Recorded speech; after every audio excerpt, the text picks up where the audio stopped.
പറ്റില്ല. പക്ഷെ ഇതുവരെ നടന്ന കാര്യങ്ങൾ ഞാൻ കുറച്ച് പറയാം. ഒരു കാലത്തും പെൻഡിങ് ആയിട്ടുള്ള കേസിൽ ചെയ്തത് ശരിയോ തെറ്റോ, കോടതി ചെയ്തത് ശരിയോ തെറ്റോ ഒന്നും പറയാൻ പറ്റത്തില്ല. പക്ഷെ ഒരു കാര്യമുണ്ട്, എനിക്ക് പറയാനുള്ള ഒരു കാര്യം എന്താണെന്ന് വെച്ചാൽ, രാഹുൽ മാങ്കൂട്ടത്തിലിനെ ആദ്യം ഒരു കേസിൽ ശരിയാവട്ടെ തെറ്റാവട്ടെ, ഇപ്പൊ അത് പറയാൻ പറ്റില്ല, കോടതി തീരുമാനിക്കുന്നവരെ, ഒരു കേസിൽ മുൻകൂർ ജാമ്യം, നിങ്ങൾ നേരത്തെ ചോദിച്ചില്ലേ, ആന്റിസിപ്പേറ്ററി ബെയിൽ തള്ളി. ആന്റിസിപ്പേറ്ററി ബെയിൽ തള്ളിക്കഴിഞ്ഞ് ഹൈക്കോടതിയിൽ ആന്റിസിപ്പേറ്ററി ബെയിൽ കൊടുത്തു കഴിഞ്ഞപ്പോൾ ഹൈക്കോടതി പറഞ്ഞു കേസ് കേട്ട് കഴിയണവരെ അറസ്റ്റ് ചെയ്യരുതെന്ന് പറഞ്ഞു. നോട്ട് ടു അറസ്റ്റ് ഓർഡർ തന്നു. അത് ഓർഡർ തന്ന് പിറ്റേ ദിവസം അടുത്ത അതിജീവിത കേസ് കൊടുത്തു. അത് സെഷൻസ് അത് പോലീസുകാർക്കൊന്നുമല്ല കൊടുത്തു, KPCC അധ്യക്ഷന് കൊടുത്തു. അത് ജില്ലാ കോടതി, സെഷൻസ് കോടതി അത് കൺസിഡർ ചെയ്തിട്ട് പറഞ്ഞു he's entitle for anticipatory bail എന്ന് പറഞ്ഞു. എന്നിട്ട് പറഞ്ഞു ആന്റിസിപ്പേറ്ററി ബെയിൽ കൊടുക്കുമ്പോൾ ഇൻവെസ്റ്റിഗേഷൻ ബ്ലോക്ക് ചെയ്യപ്പെടാതിരിക്കാൻ കണ്ടീഷൻസ് വയ്ക്കാം. അതായത് എല്ലാ തിങ്കളാഴ്ചയും നിങ്ങൾ പോലീസ് സ്റ്റേഷനിൽ ഹാജരാവണം. ആസ് ആൻഡ് വെൻ റിക്വയർഡ്, എപ്പോഴൊക്കെ നിങ്ങളെ പോലീസ് വിളിക്കണം അപ്പോഴെല്ലാം നിങ്ങൾ പോലീസിന്റെ മുമ്പിൽ പോയി ഹാജരാവണം എന്ന് പറഞ്ഞൊരു കണ്ടീഷൻ വെച്ചിട്ടുണ്ട്. അത് കഴിഞ്ഞു അടുത്ത കേസിൽ, രണ്ടാമത്തെ കേസിൽ കിട്ടിയ, ആദ്യത്തെ കേസിൽ ഹൈക്കോടതിയിൽ ഇൻട്രീം ഓർഡർ കിടക്കുകയാണ്. മൂന്നാമത്തെ കേസ് ഏതോ കാനഡയിൽ നിന്ന് ആരോ ലെറ്റർ അയച്ചു, ആയിക്കോട്ടെ, നമ്മളിതിപ്പോൾ ശരിയാണെന്നുള്ള രീതിയിൽ തന്നെ നമുക്ക് പോവാം.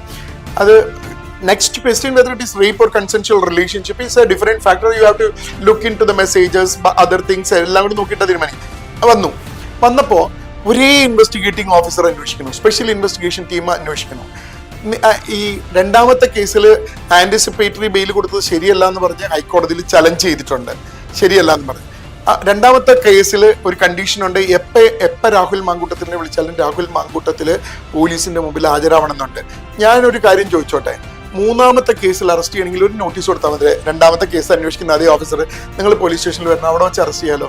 എന്തിന് ഈ രാത്രി പാലക്കാട്ട് പോയി ഹോട്ടലിന്റെ ഉള്ളിൽ നിന്ന് അറസ്റ്റ് ചെയ്ത് പരേഡ് നടത്തി കൊണ്ടെന്നുള്ളതിന് ആൻസർ പറയേണ്ടത് ആരാണ്?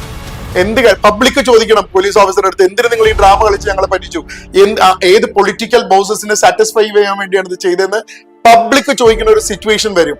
അന്നാണ് ജനം നിയമം കയ്യിലെടുക്കാൻ പോണത്. തെറ്റായിട്ടുള്ള കാര്യങ്ങള് റെസ്പോൺസിബിൾ ആയിട്ടുള്ള ഓഫീസേഴ്സ് ചെയ്യുമ്പോൾ ജനം നിയമം കയ്യിലെടുക്കുന്ന ഒരു സന്ദർഭം വരും.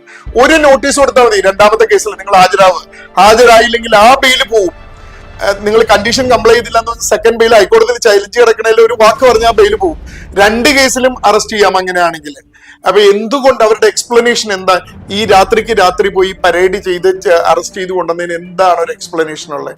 അത് ചെയ്യുമ്പോൾ നിയമത്തിനെതിരായിട്ട് പൊളിറ്റിക്കൽ വിസ്ഡത്തിന് വേണ്ടി ചെയ്യുമ്പോൾ പബ്ലിക് ചോദിക്കാൻ തുടങ്ങും, ഇതെന്തുകൊണ്ട് ഇത് സംഭവിച്ചു, നാളെ എനിക്കും ഇത് സംഭവിക്കില്ല, ഇത് ചോദിക്കാൻ തുടങ്ങും.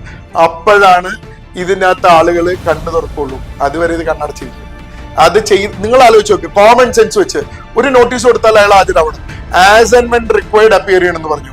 എല്ലാ തിങ്കളാഴ്ച വരെ വെയിറ്റ് ചെയ്ത് ഞാൻ ചെല്ലാൻ. രാഹുൽ മാങ്കൂട്ടത്തില് രണ്ട് ഇൻവെസ്റ്റിഗേറ്റിംഗ്, ആദ്യത്തെ കേസിലും രണ്ടാമത്തെ ഇൻവെസ്റ്റിഗേറ്റിംഗ് കേസ് എഴുതി കൊടുത്തിട്ടുണ്ട്. ഞാൻ എപ്പോ വരണം, ഞാൻ വരാൻ തയ്യാറാണ്, എല്ലാ തിങ്കളാഴ്ചയും ഞാൻ ഹാജരാവട്ടെ. അതിനകത്ത് അത് അന്വേഷിക്കുന്ന DYSP, ആ ടീമിലുള്ള DYSP എഴുതി കൊടുത്തു, ഞങ്ങൾ പറയുമ്പോൾ വന്നാൽ മതി എന്ന് പറഞ്ഞു. അതിനുശേഷമാണ് ഈ ഡ്രാമ ഉണ്ടാക്കിയത്. ഇത് ചോദ്യം ചെയ്യപ്പെടുമ്പോൾ ഇതിനകത്തുള്ള വിശ്വാസ്യത തകരും, ഈ സിസ്റ്റത്തിലുള്ള വിശ്വാസ്യത തകരും. രാഹുൽ മാങ്കൂട്ടത്തിൽ തെറ്റ് ചെയ്തിട്ടുണ്ടെങ്കിൽ പോലും പ്രൊട്ടക്റ്റഡ് ആയി പോകും. ഞാൻ പറയണേ, ആ സമയം ഇത് അറസ്റ്റ് ഇതിനുള്ളതല്ല, അറസ്റ്റ് വേറെ പല കാര്യങ്ങൾക്കുള്ളതാണ്, ഇൻവെസ്റ്റിഗേഷൻ പ്രോസസ് ഉള്ളതാണ്. ഇതുവരെ ആരും ചോദിച്ചിട്ടില്ല, ആരും അറിഞ്ഞിട്ടില്ല, ആർക്കും ഈ ഫാക്ട്സ് മുഴുവൻ അറിയില്ല. അതുകൊണ്ടാണ് ഞാൻ ഇത്ര വിശദമായിട്ട് ഇത്രയും കാര്യം പറയാം. ഇത് കോടതിയിൽ നടന്ന് കഴിഞ്ഞ കാര്യമാണ്, ഫാക്റ്റാണ്. അതുകൊണ്ടാണ് ഞാൻ പറഞ്ഞത് കോടതിയിൽ പെൻഡിങ് ആയിട്ടുള്ള കേസിനെ പറ്റി എനിക്കൊന്നും പറയാൻ പറ്റില്ല. പക്ഷെ ഇത്രയും കാര്യങ്ങൾക്ക് ഉത്തരം പറയാൻ ഞാനിത് കോടതിയിൽ ബെയിൽ ആർഗ്യൂ ചെയ്തപ്പോഴും കോടതിയിൽ പറഞ്ഞ കാര്യം, അതുകൊണ്ടാണ് പറഞ്ഞത്.